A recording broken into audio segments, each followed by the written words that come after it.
Jacob Grinberg, known for his exploration of consciousness and the connection between mind and reality, left us with a fundamental lesson.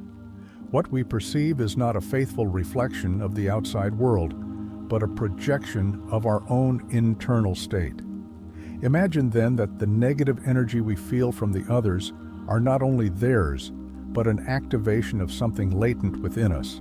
What happens if we stop resisting it and instead observe it as a mirror? Today, we will explore how this vision not only transforms our relationships, but invites us to delve deeper into our own consciousness and inner power. Have you ever felt like someone else's negative energy enters your space as if a heavy cloud took over your surroundings?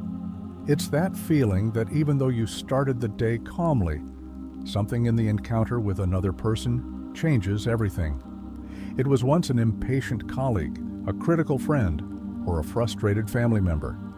Before you know it, their bad mood seems to permeate you, disturbing your peace of mind and unleashing a chain of thoughts that you can't stop. Why does this happen? Why does the negativity of others have so much power over you? Our state of mind, the answer is not found outside of us, but within ourselves. It is easy.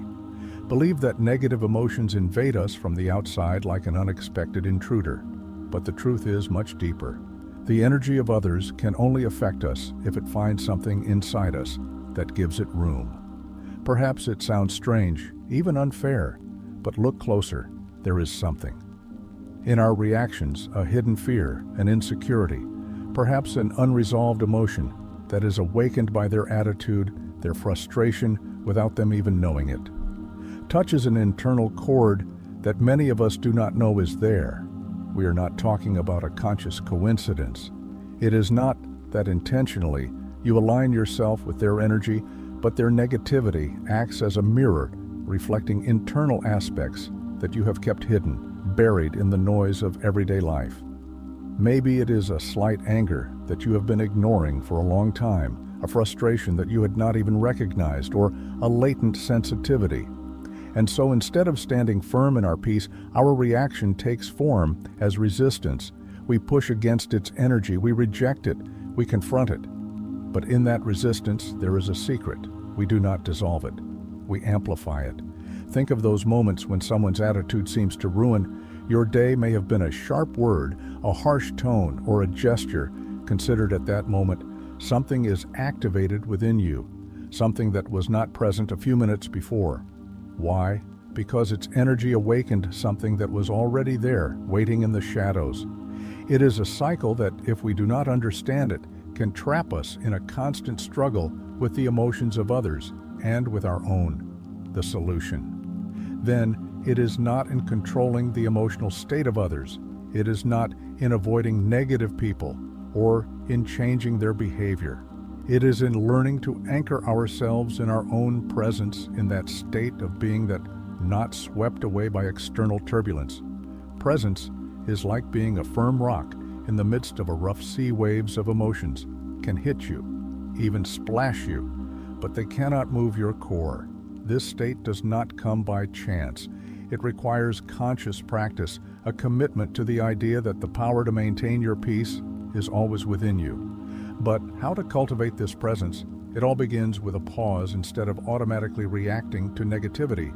Stop, breathe deeply. In that brief instant, you create a space between the stimulus and your response, a space in which you can choose. That is the power of presence. It allows you to be the observer of your reaction, not its prisoner. When your surroundings are filled with frustration or anger, you do not need to absorb its energy or resist it. Simply observe it as you would. A passing cloud in the sky presence is not an act of indifference. It is an act of full awareness.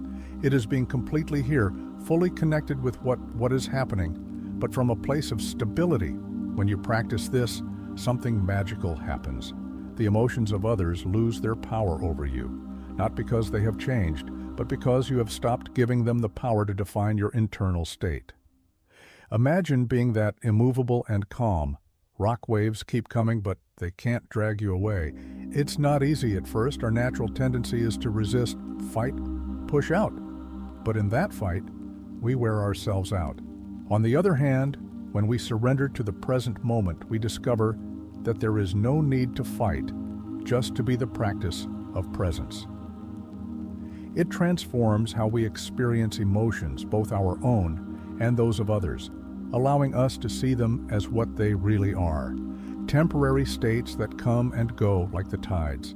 And when you choose presence, when you decide to stay anchored in your own being, you discover that no external storm can alter your inner calm. When faced with someone else's negativity, our first reaction is usually, but what if, instead of seeing it as an amen, we allowed ourselves to observe that energy from a place of compassion?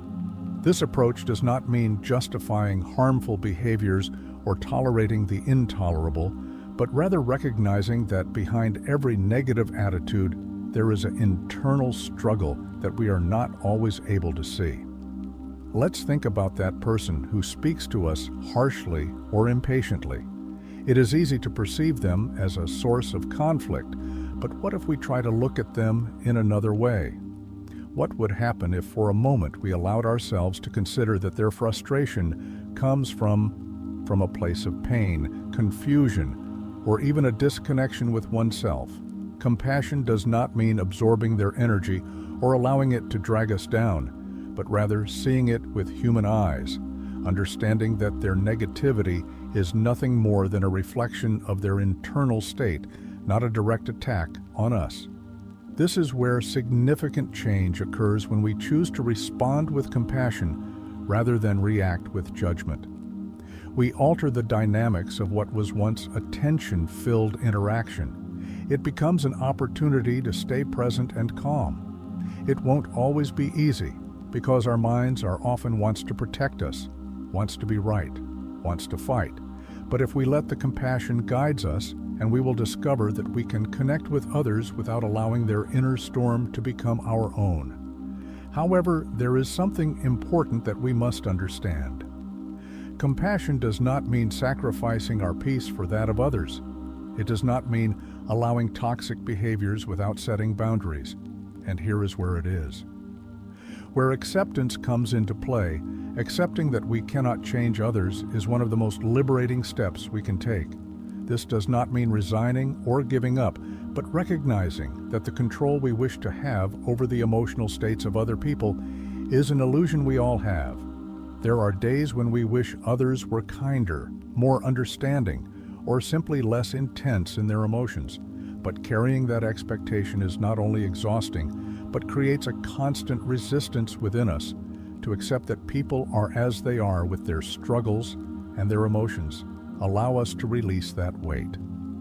This act of acceptance opens the door for us to establish healthy limits, limits that do not seek to separate others, but to protect our own peace.